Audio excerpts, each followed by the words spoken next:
नाज़रीन इकराम, आज की वीडियो में हम आपको बताएंगे कि फ़िरौन का सबसे ख़ास दोस्त और फ़िरौन का सबसे ख़ास वज़ीर हामान कौन था, और फ़िरौन और हामान की मुलाकात कैसे हुई, और हामान ने फ़िरौन के हाथों बनी इसराइल के मुसलमानों पर कैसे कैसे जुल्म और सितम करवाए, और बिलाखिर हामान फ़िरौन को कैसे ले डूबा और कैसे फ़िरौन उसकी वजह से काफिर व मुशरिक मरा और हमेशा हमेशा के लिए जहन्नमी बन गया।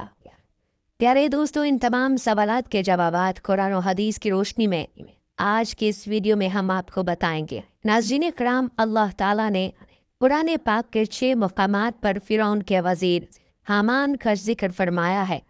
हामान के बारे में मुफस्सिरीन लिखते हैं कि हामान मिस्र के वज़ीर का एक लक़ब हुआ करता था। जो कोई भी बादशाह मिस्र का वज़ीर मुकर्रर होता उसको हामान कहा जाता था। जैसा कि मिस्र के तमाम तर बादशाहों को फ़िरौन कहा जाता था, इसी तरह उन्हीं बादशाहों के वज़ीरों को हामान कहा जाता था। और बाज़ रवायात में आता है कि हामान उस मखसूस शख्स का नाम है जो फ़िरौन मूसा का वज़ीर था और जिसका जिक्र अल्लाह ताला ने कुरान पाक में फरमाया है। नाज़रीन, हामान मिस्र में रहने वाला एक आम बाशिंदा था। फ़िरौन और हामान की पहली मुलाकात उस वक्त हुई जब फ़िरौन मजदूरी की तलाश में मिस्र की तरफ निकला तो एक मुकाम पर फ़िरौन और हामान की मुलाकात हुई और ये मुलाकात देखते ही देखते दोस्ती में बदल गई और इस तरह ये दोनों बदबख्त एक दूसरे के पक्के दोस्त बन गए। नाज़रीन, फ़िरौन वो शख्स था जिसने खुदाई का दावा किया और बनी इसराइल पर बेइंतहा जुल्म उठाए। अल्लाह ताला ने उसकी तरफ हज़रत मूसा अलैहिस्सलाम को पैगंबर बनाकर भेजा और इस काम में आपका साथ देने के लिए आपके सगे भाई हारून अलैहिस्सलाम को भी मनसब नबुव्वत से सरफराज फरमाया। कहते हैं कि फ़िरौन के बाप का नाम मुसअब बिन रयान था और बाज़ ने कहा कि फ़िरौन का नाम मुसअब बिन वलीद बिन रयान था और 400 बरस उसकी उम्र थी और इस मुद्दत में वो कभी बीमार न हुआ था। यहाँ तक कि कभी सर दर्द भी ना हुआ था और ना ही कभी कोई दुश्मन उस पर गालिब आया। फ़िरौन उसे इसलिए कहते हैं कि वो मिस्र का बादशाह था और मिस्र के तमाम फरमा रवाओं को फ़िरौन ही कहा जाता था। और दूसरी वजह उसकी ये भी बयान की गई है कि उस मलाउन ने खुदाई दावा किया था और लोगों को कहता था कि मुझे सजदा करो, मैं ही तुम्हारा खुदा हूँ, और जो सजदा न करता या इनकार करता उसे वो मलाउन कत्ल करवा दिया करता। इसी वजह से उसे फ़िरौन कहा जाता, यानी गरूर और तकब्बुर से भरा हुआ। उसने जब दावा खुदाई किया तो उसके बाद अल्लाह ताला ने उसे मसाइब में मुब्तला फरमाया और जब वो किसी तौर न माना तो बिल आखिर उसे गर्क के नील किया। मज़कूर है कि फ़िरौन की पैदाइश बल्ख में हुई थी। वहाँ से सियाहत के लिए निकला और ब्योशखना एक शहर है वहाँ तक आया। यहाँ उसकी मुलाकात हामान बेईमान से हुई जो कि उस शहर का एक बाशिंदा था। उसने फ़िरौन से उसके मुतल्लिक पूछा कि तुम कौन हो और कहाँ से आए हो और आगे किधर का इरादा रखते हो। तब फ़िरौन ने उसे अपना नाम और मुकाम बताया और कहा, मैं शौक़े सियाहत में निकला हूँ। तब हामान बोला कि मैं तुम्हारे साथ चलूँगा और सैर करूँगा। चुनाचा दोनों मलून वहाँ से इकट्ठे चले और मिस्र में पहुँचे। तब खरबूजों का मौसम था। चुनाचा भूख की वजह से दोनों एक खेत में पहुँचे और खरबूजों वाले से खाने का सवाल किया। तब खरबूजे वाले यानी खेत के मालिक ने कहा, मैं तुम्हें एक शर्त पर खाने को दूंगा। अगर तुम मेरे खरबूजे शहर ले जाकर बेच आओ तो बदले में तुम्हें खाने को कुछ बतौर उजरत दूंगा। चुनाचा फ़िरौन ने हामान को वहीं छोड़ा और खुद गधों पर खरबूजों से भरे बोरे लाद कर शहर की तरफ चल दिया। जब वो शहर के दरवाजे पर पहुंचा तो दरवाजे पर खड़े पहरादार ने रोक लिया और पूछा कि इन बोरों में क्या है। फ़िरौन ने कहा, खरबूजे हैं। चुनाचा पहरेदारों ने कहा, इनमें से कुछ खरबूजे यहाँ रख दो और जाओ। फ़िरौन ने कहा, ये मेरे मालिक के हैं, उसने मुझे बेचने के वास्ते दिए हैं और मैं उसका गुलाम हूँ, सो मैं बिना उसकी इजाज़त के ये किसी को मुफ्त में नहीं दे सकता। पहरेदारों ने कहा, अगर ऐसा न करोगे तो तुम हरगिज़ शहर में दाखिल होने की इजाज़त न पाओगे। लिहाजा जब फ़िरौन ने कोई दूसरी राह न पाई तो उनमें से चंद खरबूजे पहरेदारों को बतौर रिश्वत अदा किए और शहर में दाखिल हुआ। शहर में भी सूरत हाल कुछ ऐसी ही देखी। शहर के अंदर जाने पर उसे बाजार में गश्त पर मामूर सिपाहियों ने रोका और उसके माल की बाबत दरियाफ्त किया। फिरौन के बताने पर उन लोगों ने भी वैसा किया जैसे दरवाजे पर मामूर पहरेदारों ने किया। फिर जो माल बचा उसे बेचने के लिए वो मुनासिब जगह की तलाश करने लगा, लेकिन कोई दुकानदार उसे अपनी दुकान के सामने अपना माल लगाने की इजाज़त न देता। चुनाचा यहाँ भी कुछ खरबूजे दिए और एक दुकान के आगे अपना माल बेचने को बैठ गया। दुकानदारों ने उससे कहा कि यहाँ लोग ज़रबाती से भी फल सब्ज़ी और तरकारी वगैरह ख़रीदते हैं और कुछ नकद भी नहीं रखते। यानी अगर किसी के पास एक चीज़ या जिन्स है तो वो उसमें से जितनी मिकदार तुम्हें देगा, बदले में तुमसे उतनी ही मिकदार में तुम्हारा माल या जिन्स खरीदेगा और इस पर कोई नकदी बाकी ना रहेगी। यानी अगर तुम्हारा माल कीमत में ज़्यादा हो तब भी हमारे शहर का दस्तूर है। अलगर्ज फिरौन ने सारे खरबूजे मुख्तलिफ अज्जा और इजनास के बदले में बेचे और शहर से वापस चला और खेतों के मालिक को जो कुछ कमाया था दिया और उसके गधे उसके हवाले की और कहा, मुझे ये काम पसंद नहीं आया, और वापस शहर की तरफ चल पड़ा और शाह मिस्र के सामने एक अर्जी पेश की और कहा, मैं गरीबुल वतन हूँ, लिहाजा मुझे अपने शहर में रहने की इजाज़त दी जाए। और बाज़ों ने कहा कि जब उसने शहर में ये सूरत हाल देखी तो वापस जाने की बजाय शहर में ही रुक गया और एक कब्रिस्तान में क़याम किया। उसे वहाँ रहते अभी चंद ही दिन हुए थे कि कुछ लोग खबर निकालने आ गए। फिरौन ने उनसे कहा कि मैं यहाँ का दरोगा हूँ, लिहाजा अगर तुम यहाँ कब्र निकालना चाहते हो तो इसके लिए सोने का एक सिक्का मुझे देना होगा, तब कब्र निकालने की इजाज़त दूंगा। फिरौन की इस बात पर लोग हैरान हुए और कहा, ऐसे कैसे मुमकिन है कि अभी चंद दिन पहले तो ऐसा कुछ नहीं था। फिरौन ने कहा, अब ऐसा ही होगा, मैं इस कब्रिस्तान का दरोगा हूँ, बस अब बिना मेरी इजाज़त के तुम यहाँ कब्र नहीं निकाल सकते और न ही मुर्दा दफन कर सकते हो जब तक कि मुझे सोने का एक सिक्का बतौर खराज अदा न करोगे। तब चारों नाचार उन लोगों ने एक सिक्का सोने का फिरौन को अदा किया और बाद उसके कब्र निकाली। बाद इसके ये सब चल निकला। फिरौन इसी कब्रिस्तान में रहता और हर आने वाली मैयत को दफनाने और कब्र निकालने के लिए एक सिक्का सोने का वसूल करता। और बाज ने कहा है कि वो मरने वाले की हैसियत के मुताबिक रकम वसूल किया करता। मज़कूर है कि एक बार शहर में कोई वबा फैली जिससे बहुत ज़्यादा लोगों की मौत हुई और इसी तरह फिरौन के पास बहुत सारा माल इकट्ठा हो गया। नाज़रीन, रिवायत है कि एक बार शहर का वज़ीर मर गया। जब दरबारी उसे दफनाने के वास्ते लेकर गए तो फिरौन ने पूछा, कौन मरा है? तब उन लोगों ने बताया, शहर का वज़ीर। फिरौन ने जब उनसे रकम का मुतालबा किया तो वो लोग बड़े हैरान हुए और कहा, ये कैसा कानून है? फिरौन ने कहा, मैं इस कब्रिस्तान का दरोगा हूँ और एक अरसे से यहीं पर हूँ और ये खराज मैं सबसे वसूल करता हूँ। चुनाचा शहर के लोगों ने उसकी बात की तायीद की और कहा कि ऐसा ही है, ये तो काफ़ी अरसे से यहीं पर रहता है और हर आने वाली मैयत को दफनाने और कब्र निकालने के लिए खराज वसूल पाता है। अलगर्ज जब दरबारियों ने ये मामला देखा तो फिरौन को पकड़कर शाह मिस्र के पास ले गए और सारी तफसील से आगाह किया। तब शाह मिस्र ने फिरौन से पूछा, ये सब क्या मामला है? तुम्हें इस काम पर किसने रखा? तब फिरौन ने अव्वल ता आखिर अपने शहर में आने और शहर के हालात के बारे में तफसील बयान की और बाद उसके निहायत अदब से कहा कि जब शहर के ये हालात देखे तो मुझे लगा कि इस शहर में कोई कानून नहीं। जिसके पास जिस कदर ताकत और इख्तियार है वो उतना ही लोगों को लूट रहा है। मैं एक गरीबुल वतन और निहायत गरीब आदमी था। मेरी कुव्वत बाजार में बैठने की ना थी, इसलिए मैं कब्रिस्तान बैठ गया और लोगों से खराज वसूलने लगा। न किसी ने मेरे इस काम पर कोई एहतजाज किया, न ही कोई शिकायत की।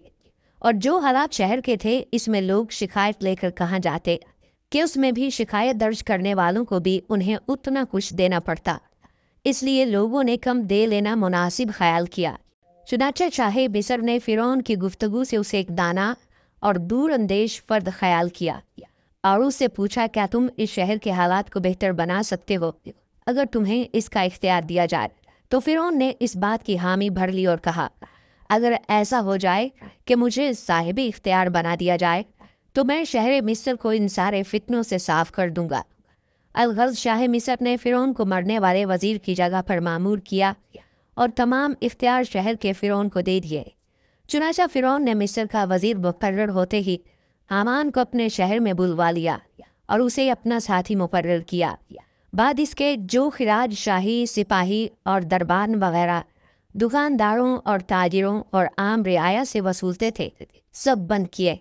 इसके बाद उसने ऐलान किया कि किसी भी शख्स को कोई भी शिकायत हो तो वो मेरे दरबार में हाजिर हो सकता है। हर शख्स की फरियाद बिला तफरीक सुनी जाएगी और उसे इंसाफ दिलाया जाएगा। फिरौन के इस फैसले से शहर के दुकानदार, ताजिर और आम रियाया सब बहुत खुश हुए कि एक इजाफी खराज और रिश्वत देने से उनकी जान छूट गई। अब उन्हें अपने माल पर फ़ायदा होता नजर आने लगा, इसलिए लोगों के दिलों में फिरौन के लिए इज्जत और एहतराम और मोहब्बत पैदा हो गई। तब फिरौन ने हामान से कहा कि मैं चाहता हूँ कि अहले मिस्र मुझसे और भी ज़्यादा मोहब्बत करें और मेरी इज्जत लोगों की नज़र में और ज़्यादा बढ़े और शहर के लोग मुझे नाउज़ुबिल्ला दर्जा में खुदा के बराबर समझें और मैं दावा खुदाई का करूं और सब लोग मुझे पूजें। तब हामान मलाउन ने कहा, अभी ऐसा मुमकिन नहीं। अगर तू ऐसा चाहता है तो पहले आहिस्ता आहिस्ता खलकत शहर को अपने हाथ में ला, ताकि जब तू खुदाई का दावा करे तो ज़्यादा लोग तेरी तरफदारी करने वाले हों।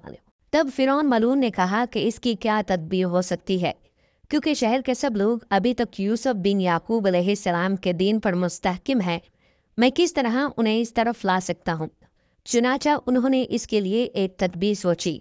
पस फिरौन शाही मिस्र के पास गया और कहा, मैं चाहता हूँ कि रियाया पर 1 साल का टैक्स जो उनसे उनके माल पर वसूल किया जाता है माफ़ कर दिया जाए, और वो सारा जितना 1 साल का बनेगा वो मैं अपनी तरफ से शाही ख़जाने में जमा करवाने को तैयार हूँ।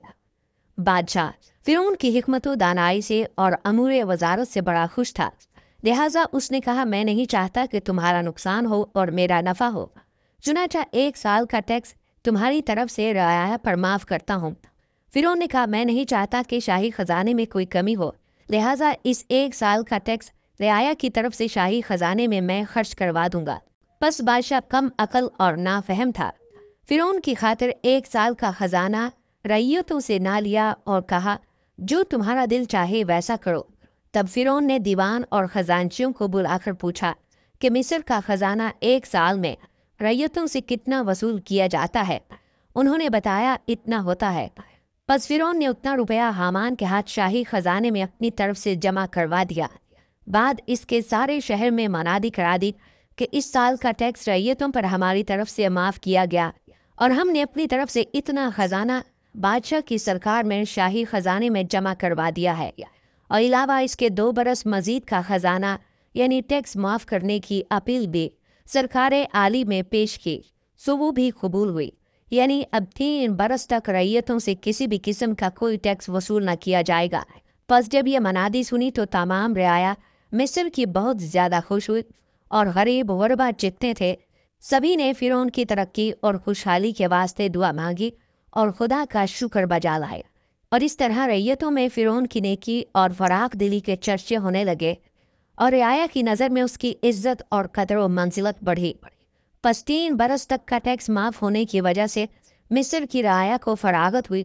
बाद कुछ अरसा के शाह मिस्र मर गया और कोई वाली वारिस उसका न था जो तख्त पर बैठ सकता और अमूर सल्तनत को संभालता। बस बादशाह को दफनाने के बाद 3 रोज़ तक ताज़ियत की और चौथे रोज़ तमाम शहर के लोग, काजी, मुफ्ती, आलिम, फाजिल, गरीब, गुरबा, छोटे बड़े सब बादशाही दरबार में हाजिर हुए और इस बात पर गौर व फिक्र करने लगे कि अब तख्त शाही पर किसको बिठाया जाए, क्योंकि बिना बादशाह के मुल्क ऐसे ही था जैसे कि बिना सर के धड़। चूँकि अब लोगों ने फिरौन से नेकी देखी थी कि 3 बरस का ख़जाना रैयतों पर माफ़ किया था और वो सारा 3 बरस का ख़जाना अपनी तरफ से शाही ख़जाने में दाखिल किया था और अलावा इसके वो सारे टैक्स भी माफ़ किए थे जो शाही सिपाही आवाम से बेवजह लूटते थे। इसलिए सब इस पर खुश थे और इसे अपना खैर खा जानते थे। बस ये खैर खाही देख कर सभी ने इस बात पर इत्तेफाक किया और उस मरदूद को तख्त पर जा बिठाया। जब ये मलून मिस्र का बादशाह हुआ तो इसने हामान को अपना वज़ीर मुंतखब किया। चूँकि उसी की तदबीर और मशवरे से फिरौन तख्त शाही तक पहुँचा था, तब कहने लगा कि अब मुल्क मिस्र हमारे हाथ आया और हम यहाँ के बादशाह हुए। और हामान से कहा, बस अब ऐसी कोई तदबीर करनी चाहिए کہ خلائق مجھ کو خدا کہے اور میں معبود بن جاؤں اور میری پرستش کریں اور مجھے سجدہ کریں، لعنت اللہ علیہ۔ تب حامان ملعون نے یہ صلاح دی کہ سب سے پہلے ملک مصر میں یہ حکم جاری کرنا چاہیے کہ جتنے بھی علماء کرام ہیں ہماری حکومت میں کوئی تعلیم نہ دینے پاویں، سب درس و تدریس موقوف کر دیے جائیں۔ تب آہستہ آہستہ لوگ اپنے دین سے دور اور بے خبر ہوتے جائیں گے، اور جو آئندہ لڑکے پیدا ہوں گے سب بے علم اور جاہل ہوں گے۔ اس طرح آہستہ آہستہ سب اپنے دین سے بے خبر ہوں گے اور کوئی علم ان کو دین کا نہ ہوگا۔ بس حامان کے کہنے پر فرعون نے سارے ملک میں حکم جاری کروا دیا کہ اب سے ہمارے ملک میں کوئی عالم فاضل دین کی تعلیم نہ دینے پاوے اور نہ ہی کوئی اور تعلیم۔ تمام درس و تدریس بند کروانے کا حکم جاری کیا، اور جو کوئی تعلیم سکھاتا یا سیکھتا دیکھا گیا اسے قتل کر دیا جائے گا۔ بس اس طرح سارے ملک میں تعلیم کا باب موقوف کروا دیا گیا۔ چنانچہ اس خوف سے سب نے لکھنا پڑھنا چھوڑ دیا، اور علماء میں سے جنہوں نے اس بات سے انکار کیا انہیں اس ملعون نے قتل کروا دیا۔ نتیجہ یہ ہوا کہ تھوڑی ہی مدت میں تمام لوگ جاہل بن گئے اور دین مذہب سے کوسوں دور ہو گئے، اپنے خدا کو بھلا کر مثل جانور ہو گئے۔ مصر میں تب دو قومیں آباد تھیں، ایک قوم قبطی اور دوسری قوم بنی اسرائیل۔ قبطی قوم وہ قدیم مصری تھے جو حضرت یوسف علیہ السلام سے پہلے ہی مصر میں آباد تھے، اور بنی اسرائیل حضرت یعقوب علیہ السلام کی اولاد میں سے تھے۔ چنانچہ حضرت یعقوب کا ایک لقب اسرائیل بھی تھا، اسی نسبت سے آپ کی اولاد کو بنی اسرائیل کہا جاتا ہے۔ لہٰذا جب لوگ مکمل طور پر جاہل ہو گئے تو حامان نے فرعون کو مشورہ دیا کہ اب لوگوں کو بت پرستی کی طرف بلاؤ۔ چنانچہ فرعون ملعون نے لوگوں کو بت پرستی پر لگا دیا۔ تب قبطی قوم تو بت پرستی پر مائل ہو گئی اور فرعون کی باتوں پر عمل کرنے لگی، لیکن بنی اسرائیل کی قوم چونکہ اندر سے ابھی بھی حضرت یوسف علیہ السلام کے دین پر قائم تھی، سو انہوں نے بت پرستی سے صاف انکار کر دیا۔ پس فرعون ملعون ان پر زیادتی کرتا اور قبطی قوم کو خوب نوازتا، اور قوم بنی اسرائیل کو ان کے خادموں میں رکھتا، اور تمام نیچ کام بنی اسرائیل کے ذمے کیے اور ان پر ظلم ڈھاتا۔ اسی طرح عرصہ 20 برس کا گزرا۔ بعد اس کے لئی نے لوگوں کو پکارا اور کہا، میں تمہارا رب ہوں، یعنی ان سب بتوں میں سب سے بڑا خدا میں ہوں، سو مجھے سجدہ کرو اور معبود جانو اور میری پرستش کرو، اور جو کوئی ایسا کرے گا اسے نوازا جائے گا، اور جو انکار کرے گا اس کے ساتھ برا سلوک کیا جائے گا۔ پس قوم قبطی نے فرعون کو پوجداں اختیار کیا، اور اسی طرح 40 سال کا عرصہ گزرا، اور بعد اس کے تمام بتوں کو توڑ ڈالا اور کہا، اب سے میں تمہارا رب ہوں اور میری پرستش کرو۔ قوم قبطی جو فرعون کو پوجنے اور سجدہ کرنے والے تھے انہیں پر خوب نوازش کرتا اور بنی اسرائیل کو تکلیف دیتا کہ وہ یوسف بن یعقوب علیہ السلام کے دین پر تھے، اور بعوض جزیہ کے فرعون ان سے قبطیوں کی خدمت کرواتا اور تحقیر کرتا، اور جن کاموں کو حقیر سمجھتا مثل محنت سمجھتا اور بار اٹھانا، لکڑی چیرنا، چنا دلنا، گھاس کاٹنا، جھاڑو کشی کرنا اور گوبر پھینکنا، ان سب کاموں پر مقرر کیا تھا، اور علاوہ اس کے انہیں شہر اور دیہاتوں میں اپنے تابعین کی خدمت میں بھیج دیتا اور ان عورتوں سے اپنی عورتوں کی خدمت کرواتا، الغرض ہر طرح سے ان کی تذلیل کرتا اور ان کی عزت و وقار نہ کرتا۔ ایک عورت جس کا نام آسیہ تھا بنی اسرائیل سے تھی اور اپنے آباء و اجداد کے دین پر مضبوطی سے قائم تھی، اور وہ اپنے حسن و خوبی اور عادات و خصائل اور اعلیٰ اخلاق کی وجہ سے شہرت رکھتی تھی۔ انہیں فرعون نے اپنے نکاح میں رکھا تھا، اور بعضوں نے کہا کہ فرعون نے انہیں اپنی عقیدت مند سمجھ کر عزت کے ساتھ اپنے محل میں رکھا ہوا تھا، مگر وہ اپنے دین میں مضبوط تھیں اور کوئی کام خلاف شریعت نہ کرتی۔ ناظرین، یہاں آپ کو بتاتے چلیں کہ حضور صلی اللہ علیہ وآلہ وسلم نے 5 عورتوں کی پاکی اور بزرگی بیان کی ہے۔ ایک حضرت موسیٰ علیہ السلام کی ماں، دوسرا مریم بنت عمران، اور حضرت خدیجہ کبریٰ بنت خویلد رضی اللہ تعالیٰ عنہ، حضور پاک صلی اللہ علیہ وآلہ وسلم کی زوجہ، آپ صلی اللہ علیہ وآلہ وسلم کی بیٹی حضرت فاطمہ الزہرا بنت محمد صلی اللہ علیہ وآلہ وسلم، اور حضرت بی بی آسیہ رضی اللہ تعالیٰ عنہ، یہ سب صالح تھیں۔ الغرض قوم بنی اسرائیل ایک مدت تک فرعون کے عذاب میں اور اس کی قوم کی خدمت گزاری میں گرفتار رہے، जनो मर्द उस कौम की खिदमत गुजारी और बार बरादरी में रहते और सब्र करते, फिर भी अपने दीन के खिलाफ ना चलते और शब रोज़ अल्लाह की याद और इस्तिग़फ़ार में मसरूफ़ रहते और खुदा की इबादत करते। नाज़रीन, फ़िरौन के हर जुल्म सितम और हर गुनाह के पीछे सबसे बड़ा किरदार हामान का हुआ करता था। मिस्र की तारीख में जितने भी जुल्म हुए और जितने भी लोगों का कत्लेआम किया गया और जितने लोगों को बुत परस्ती के अंदर मुब्तला किया गया और जितने लोगों को फ़िरौन को खुदा मानने की वजह से कत्ल किया गया, ये तमाम तर मजालिम हामान की मशावरत और हामान के हुक्म पर किए गए। बज़ाहिर तो मिस्र का बादशाह फ़िरौन था, लेकिन फ़िरौन जो कोई भी काम करता वो अपने दोस्त हामान की मशावरत के बगैर नहीं करता, बल्कि मिस्र में होने वाली हर बुराई के पीछे हामान की शैतानियत छुपी हुई थी। हामान फ़िरौन को जो कोई भी मशवरा देता, फ़िरौन वही काम करता। इसी वजह से तारीख़ के अंदर हामान को फ़िरौन से बड़ा जालिम और जाबिर और बदतरीन इंसान करार दिया गया है। नाज़रीन, फ़िरौन जब मिस्र का बादशाह बना तो फ़िरौन ने हामान से कहा कि मैं मिस्र के अंदर खुदाई का दावा करना चाहता हूँ और मैं चाहता हूँ कि मिस्र के तमाम लोग मुझे अपना खुदा माने और मेरी पूजा करें और मेरे सामने सजदा किया करें। फ़िरौन हामान से कहने लगा कि खुदाई का दावा करने के लिए ऐसा करना चाहिए कि मिस्र के तमाम तर लोग मुझे अपना खुदा मानने लगे। तो उस वक्त हामान ने फ़िरौन को ये मशवरा दिया कि सबसे पहले मिस्र के अंदर दीन इस्लाम की तबलीग पर पाबंदी लगाई जाए और दीनी दरसगाहों को बंद कर दिया जाए। चुनाचा इस तरह हामान के कहने पर मिस्र के अंदर दीनी दरसगाहों को बंद कर दिया गया और दीन इस्लाम की तबलीग पर पाबंदी लगा दी गई। और फिर वक्त के साथ साथ लोग हज़रत यूसुफ अलैहिस्सलाम के दीन से दूर होने लगे।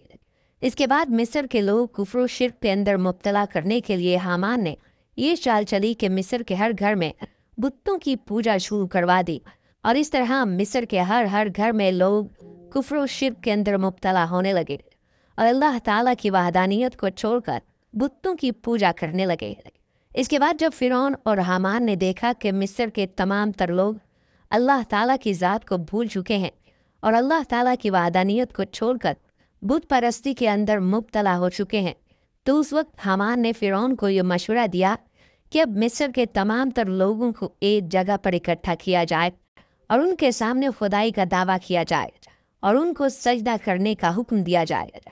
चुनाचा फ़िरौन ने ऐसा ही किया। मिस्र के तमाम तर लोगों को एक मुकाम पर इकट्ठा किया और फ़िरौन ने उन तमाम तर कबीलों के सामने खुदाई का दावा किया। उस वक्त मिस्र का सबसे बड़ा कबीला कब्तिया कबीला था। वो फ़िरौन को अपना खुदा मानने लगा और उसके सामने सजदा करने लगा। चुनाचा इस तरह फ़िरौन ने मिस्र के तमाम लोगों के सामने खुदाई का झूठा दावा किया और इस तरह फ़िरौन मिस्र का झूठा खुदा बना। नाज़रीन, रवायात में आता है कि जब फ़िरौन ने खुदाई का झूठा दावा किया तो उस वक्त कुछ ऐसे लोग भी मौजूद थे कि जिनके सीने अभी ईमान के नूर से मुनव्वर थे और जो अभी भी अल्लाह ताला की वहदानियत पर ईमान रखते थे। फ़िरौन को जब उन लोगों का पता चला तो फ़िरौन बहुत ज़्यादा गज़बनाक हुआ। चुनाचा उस वक्त फ़िरौन ने उन चंद मुसलमानों पर जुल्म व सितम करना शुरू कर दिए और उनको अपना ग़ुलाम बना लिया और मिस्र का सबसे मुश्किल तरीन काम और भारी भरकम काम बनी इसराइल के उन चंद मुसलमानों से लिया जाता और उन पर बदतरीन तशद्दुद किया जाता। इस तरह जब फ़िरौन और हामान का जुल्म व सितम हद से बढ़ने लगा तो अल्लाह ताला ने बनी इसराइल की हिदायत के लिए अपने प्यारे पैगंबर हज़रत मूसा अलैहिस्सलाम को महबूस फरमाया। हज़रत मूसा अलैहिस्सलाम ने फ़िरौन को अल्लाह ताला का पैगाम पहुँचाया और अल्लाह ताला की वहदानियत की तरफ बुलाया और मुसलमानों पर जुल्म व सितम करने से मना फरमाया। लेकिन फ़िरौन अपनी सरकशी से बाज न आया और इसी तरह बनी इसराइल के मुसलमानों पर जुल्म व सितम करता रहा और अपने कुफ्र व शिर्क पर डटा रहा। रवायात में आता है कि एक मर्तबा हज़रत मूसा अलैहिस्सलाम फ़िरौन के पास तशरीफ़ लाए और फ़िरौन से कहने लगे, ऐ फ़िरौन, अगर तू अल्लाह ताला की वहदानियत पर ईमान ले आए तो इस वजह से तेरी आखिरत तो बेहतर हो जाएगी, लेकिन अल्लाह तबारक व तआला दुनिया के अंदर तुझे 4 तरह के इनामात अता फरमाएगा। हज़रत मूसा अलैहिस्सलाम की बात सुनकर फ़िरौन हज़रत मूसा अलैहिस्सलाम से पूछने लगा कि वो 4 नेमतें कौन सी हैं जो तेरा रब मुझे अता फरमाएगा। फ़िरौन हज़रत मूसा अलैहिस्सलाम से कहने लगा कि मुझे उन नेमतों के बारे में बताएं शायद मैं अल्लाह तबारक व तआला की वहदानियत पर ईमान ले आऊँ। चुनांचे हज़रत मूसा अलैहिस्सलाम ने अल्लाह ताला के हुक्म से फ़िरौन को ये बताया, अगर तू अल्लाह ताला की वहदानियत पर ईमान ले आए तो अल्लाह ताला पहली नेमत तुझे ये अता फरमाएगा कि तू हमेशा तंदुरुस्त रहेगा और तू कभी बीमार ना होगा। और दूसरी नेमत अल्लाह तुझे ये अता फरमाएगा, अभी तू एक मुल्क का बादशाह है, अगर अल्लाह की वहदानियत पर ईमान ले आएगा तो अल्लाह तुझे 2 और ममालिक की बादशाहियत अता फरमाएगा। इस मुल्क की बादशाहत तुझे अल्लाह की नाफरमानी के बावजूद मिली है, तो सोच अगर अल्लाह की फर्मा बरदारी करे तो अल्लाह ताला तुझे क्या क्या अता फरमाएगा। और अगर तू अल्लाह तबारक व ताला की वहदानियत पर ईमान ले आए तो अल्लाह ताला तुझे दुनियावी नेमतों के साथ साथ जन्नत के अंदर भी जगह अता फरमाएगा। फ़िरौन ने जब हज़रत मूसा अलैहिस्सलाम की ये बात सुनी तो हज़रत मूसा अलैहिस्सलाम की बातों से बहुत मुतासिर हुआ। फ़िरौन ने जब हज़रत मूसा अलैहिस्सलाम की बातें सुनी तो हज़रत मूसा अलैहिस्सलाम से कहने लगा, पहले मैं अपनी बीवी से मशवरा करूँगा। उसके बाद फ़िरौन घर गया और अपनी बीवी हज़रत आसिया से जाकर कहने लगा कि हज़रत मूसा अलैहिस्सलाम ने फरमाया है, अगर मैं अल्लाह ताला की वहदानियत पर ईमान ले आऊँ तो अल्लाह ताला मुझे फ़लाँ नेमतों से नवाजेगा। ये बात सुनकर हज़रत आसिया रज़ियल्लाहु ताला अन्हा बहुत खुश हुई और फ़िरौन से कहने लगी कि ए फ़िरौन, अल्लाह तबारक व ताला की नेमतों पर तू अपनी जान को कुर्बान कर दे और अल्लाह तबारक व ताला की वहदानियत पर ईमान ले आ। ये कहते हुए हज़रत आसिया रज़ियल्लाहु ताला अन्हा ज़ारो कतार रोने लगी और कहने लगी कि आफ़ताब तेरा ताज होगा। हज़रत आसिया फ़िरौन से कहने लगी कि आपको किसी से मशवरा करने की ज़रूरत ही नहीं, बल्कि आपको हज़रत मूसा अलैहिस्सलाम की मजलिस में ही अल्लाह ताला की वहदानियत पर ईमान ले आना चाहिए था और दावत हक़ को कबूल कर लेना चाहिए था। चुनांचे हज़रत आसिया की ये बात सुनकर फ़िरौन हज़रत आसिया से कहने लगा कि एक बार मैं अपने वज़ीर हामान से भी मशवरा चाहूँगा। तो हज़रत आसिया फ़िरौन से कहने लगी कि हामान से मशवरा करने की कोई ज़रूरत नहीं, क्योंकि वो इस बात का अहल नहीं। लेकिन चूँकि हामान फ़िरौन का सबसे करीबी दोस्त था और सबसे ख़ास वज़ीर था, लिहाजा फ़िरौन मशवरा करने की गरज से हामान के पास गया और सारा माजरा हामान को बताया। और फ़िरौन हामान से पूछने लगा कि अब मुझे क्या करना चाहिए। हामान ने जैसे ही फ़िरौन की ये बात सुनी तो वो गुस्से से लाल पीला हो गया और ज़ारो कतार रोने लगा और अपनी गिरेबान को फाड़ने लगा। और हामान ने अपनी दस्तार को उठाकर ज़मीन पर मारा और शोरगुल करने लगा और रोते हुए कहने लगा कि हज़रत मूसा अलैहिस्सलाम ने आपकी शान में माज़अल्लाह ये गुस्ताखी कैसी की। आपकी शान तो ये है कि तमाम कायनात आपकी वजह से चलती है और मशरिक़ से लेकर मगरिब तक हर चीज़ आपकी ताबे है और दुनिया के तमाम बड़े बड़े बादशाह आपके दरबार में सजदा रेज़ होते हैं। फ़िरौन का वज़ीर यानी हामान फ़िरौन से कहने लगा कि हज़रत मूसा अलैहिस्सलाम ने आपकी तौहीन की है कि आप अल्लाह तबारक व तआला की वहदानियत पर ईमान ले आएँ, जबकि पूरी कायनात आपको सजदा करती है और आप पूरी दुनिया के रब हैं। इस तरह हामान फ़िरौन को भड़काने लगा कि आप हज़रत मूसा अलैहिस्सलाम की बात मानकर एक अदना ग़ुलाम बनना चाहते हैं और खुदा से इंसान बनना चाहते हैं, जबकि ये आपकी बहुत बड़ी तौहीन है। अगर आपने इस्लाम कबूल करना ही है तो इससे पहले मुझे मार डालिए ताकि मैं अपनी ज़िंदगी में आपकी ये तौहीन अपनी आँखों से ना देख सकूं। चुनांचे इस तरह हामान फ़िरौन को गुरूर और तकब्बुर का झूठा लालच देकर बहकाने लगा और दावत हक़ को कबूल करने से मना करने लगा। चुनांचे फ़िरौन ने जब हामान की ये बात सुनी तो फ़िरौन गुरूर और तकब्बर में आ गया और गुरूर और तकब्बर के आखिर खुद को खुदा समझने लगा और दावत हक़ कबूल करने से इनकार कर दिया। और इस तरह फ़िरौन ने हामान की बातों में आकर दावत हक़ को कबूल करने से इनकार कर दिया और अल्लाह तबारक व तआला की वहदानियत का इनकार कर दिया। और इस तरह फ़िरौन हामान की वजह से हमेशा हमेशा के लिए अल्लाह तबारक व तआला की बारगाह से मरदूद हो गया और जहन्नमी करार पाया। नाज़रीन, जब फ़िरौन का जुल्म और सितम हद से बढ़ गया और फ़िरौन बारहा समझाने के बावजूद अल्लाह की वहदानियत पर ईमान न लाया और कई बार अल्लाह तबारक व तआला के अज़ाबात को देखने के बावजूद भी दावत हक़ को कबूल न किया, तो अल्लाह ताला ने फ़िरौन पर अपना अज़ाब नाजिल करने का इरादा फरमाया और फ़िरौन को गरक करने का इरादा फरमाया। अल्लाह तबारक व तआला ने हज़रत मूसा अलैहिस्सलाम की तरफ वही नाजिल फरमाई कि वो अपनी कौम बनी इसराइल को लेकर मिस्र से रवाना हो जाएं। अल्लाह तबारक व तआला फ़िरौन पर अपना अजाब नाजिल फरमाने वाला है। चुनांचे हज़रत मूसा अलैहिस्सलाम कौम बनी इसराइल को लेकर मिस्र से रवाना हो गए। फ़िरौन को इस बात का पता चला कि हज़रत मूसा अलैहिस्सलाम तमाम तर मुसलमानों को लेकर मिस्र छोड़कर जा रहे हैं।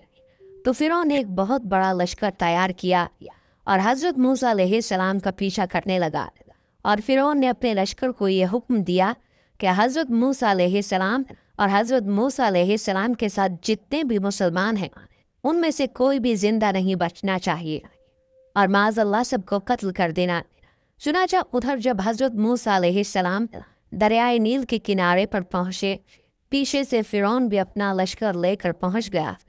हज़रत मूसा अलैहिस्सलाम की कौम हज़रत मूसा अलैहिस्सलाम से कहने लगी कि आज हमें फ़िरौन से कोई नहीं बचा सकता। उस वक्त हज़रत मूसा अलैहिस्सलाम ने अपनी कौम को तसल्ली दी और फरमाया कि अल्लाह तबारक व तआला हमारे साथ है। उस वक्त अल्लाह तबारक व तआला ने हज़रत मूसा अलैहिस्सलाम को अपना आसा मुबारक दरियाए नील के किनारे पर मारने का हुक्म दिया। चुनांचे जैसे ही हज़रत मूसा अलैहिस्सलाम ने अल्लाह ताला के हुक्म के मुताबिक अपने आसा को दरियाए नील के किनारे पर मारा तो दरियाए नील में से रास्ता बन गया। तो हज़रत मूसा अलैहिस्सलाम और उनकी कौम ने दरियाए नील को आसानी के साथ अबूर कर लिया। उधर जब फ़िरौन दरियाए नील के किनारे पर पहुंचा तो फ़िरौन भी अपने लश्कर को लेकर दरियाए नील के अंदर दाखिल हो गया। जब फ़िरौन का लश्कर दरियाए नील के बिल्कुल दरमियान में पहुंचा तो अल्लाह तबारक व तआला ने दरियाए नील को मिल जाने का हुक्म दिया। चुनांचे दरियाए नील अल्लाह ताला के हुक्म के मुताबिक फ़िरौन के लश्कर की तरफ बढ़ने लगा। फ़िरौन ने जब ये मंजर देखा और अपनी आंखों के सामने अपनी मौत को आते हुए देखा तो फ़िरौन बुलंद आवाज़ से चिल्लाया और कहने लगा कि मैं हज़रत मूसा अलैहिस्सलाम के खुदा पर ईमान लाया और मैं उस खुदा पर ईमान लाया जिस खुदा पर मेरी कौम बनी इसराइल ईमान लेकर आई। इस तरह जब फ़िरौन गर्क होने लगा तो वो दुआ मांगने लगा। उस वक्त हज़रत जिब्राईल अलैहिस्सलाम ने मट्टी को उठाया और फ़िरौन के मुंह में डाल दिया ताकि वो अल्लाह की बारगाह में दुआ को ना मांग सके। और फ़िरौन उस वक्त अल्लाह ताला की वहदानियत पर ईमान लाना चाहता था, लेकिन उस वक्त उसका ईमान लाना काबिल कबूल न था क्योंकि अल्लाह ताला का अज़ाब उस पर नाजिल हो चुका था और उस पर तौबा का दरवाज़ा बंद हो चुका था। उसके बाद अल्लाह ताला के हुक्म से दरियाए नील आपस में मिल गया और फ़िरौन और उसका पूरा लश्कर दरियाए नील के अंदर गर्क होकर हलाक हो गया। आज भी फ़िरौन की हुनूद शुदा लाश इबरत का निशान बनी मिस्र के अजायब खाने में महफूज है। इस सारे वाक़े को अल्लाह ताला ने कुरान मजीद में बयान किया है और हम बनी इसराइल को समंदर से गुजार ले गए। फिर फ़िरौन और उसके लश्कर जुल्म और ज़्यादती की गरज से उनके पीछे चले, हत्ता कि जब फ़िरौन डूबने लगा तो बोल उठा, मैंने मान लिया कि खुदावंद हकीकी है, उसके सिवा कोई नहीं है जिस पर बनी इसराइल ईमान लाए और मैं भी सरे अतात झुका देने वालों में से हूँ। जवाब दिया गया, अब ईमान लाता है, हालांकि इससे पहले तक तो तू नाफरमानी करता रहा और फसाद बर्पा करने वालों में से था। अब तो हम सिर्फ तेरी लाश ही को बचाएंगे ताकि तू बाद की नस्लों के लिए निशाने इबरत बने। अगर जब बहुत से इंसान ऐसे हैं जो हमारी निशानियों से गफलत बरतते हैं। इन आयात में अल्लाह ताला ने एक पेशीन गोई फरमाई है कि हम फ़िरौन की लाश को महफूज रखेंगे ताकि बाद में आने वाले लोगों के लिए वो बाइस इबरत हो। अपने आप को खुदा कहलवाने वाले की लाश को देखकर आने वाली नस्लें सबक हासिल करेंगे। चुनांचे अल्लाह का फरमान सच साबित हुआ और उसका ममी शुदा जिस्म 1898 में दरियाए नील के करीब तब्जिया के मुकाम पर शाहों की वादी से औरीत ने दरियाफ्त किया था, जिससे उसको काहिरा मुंतकिल कर दिया गया। 8 जुलाई 1907 को उसके जिस्म से गुलाफों को उतारा तो उसकी लाश पर नमक की एक तह जमी थी जो खारे पानी में उसकी गरकाबी की एक खुली इलामत थी। एलियट स्मिथ ने इस अमल का तफसीली तज़किरा और उसके जिस्म के जायजे का हाल अपनी किताब शाही ममिया जो 1912 में दर्ज किया। उस वक्त ये ममिया महफूज रखने के लिए तसल्ली बख्श हालत में थी, हालांकि इसके कई हिस्से शिकस्ता हो गए थे। उस वक्त से ममी काहिरा के अजायब घर में स्याहों के लिए सजी हुई है। इसका सर और गर्दन खुले हुए हैं और बाकी जिस्म को एक कपड़े में छुपा कर रखा हुआ है। मोहम्मद अहमद दावत और गुसल में लिखते हैं कि इसकी नाश की नाक के सामने का हिस्सा नदारद है, जैसे किसी हिवान ने खा लिया हो गया। गालिबन समुद्री मछली ने इस पर मुंह मारा था। फिर इसकी लाश इलाही फैसले के मुताबिक किनारे पर फेंक दी गई ताकि दुनिया के लिए इबरत हो। नाज़रीन, कौम फ़िरौन पर नाजिल किए गए ये अजाब उम्मत मुसलमा के लिए न सिर्फ बाइस इबरत हैं बल्कि गौर व फिक्र की दावत भी देते हैं। 58 मुस्लिम ममालिक और 2.5 अरब मुसलमान जिस ज़बू हाली और तनज़्ज़ुली का शिकार हैं और अल्लाह की नाराज़गी ही की वजह से हैं। हम नमाज़ें पढ़ते हैं, हज उम्रा अदा करते हैं, ज़कात देते हैं और कुरान पढ़ते हैं, लेकिन सूद को बुरा नहीं समझते। रिश्वत लेना और देना मजबूरी गद्दाना जाता है। झूठ बोलना, धोखा देना मामूली बात समझी जाती है। नाप तोल में कमी, गिरावट, बेईमानी, हेर फेर कारोबार का हिस्सा है। अमर बिल मारूफ और नहीं अनल मुनकिर तरक्की की राह में रुकावट समझे जाते हैं। अगर ये सब आमाल ही हमारी कामयाबी और कामरानी का पैमाना है तो फिर गलाजत के इस ढेर पर बैठकर हमें अल्लाह की मजीद नाराज़गी का इंतज़ार करना होगा।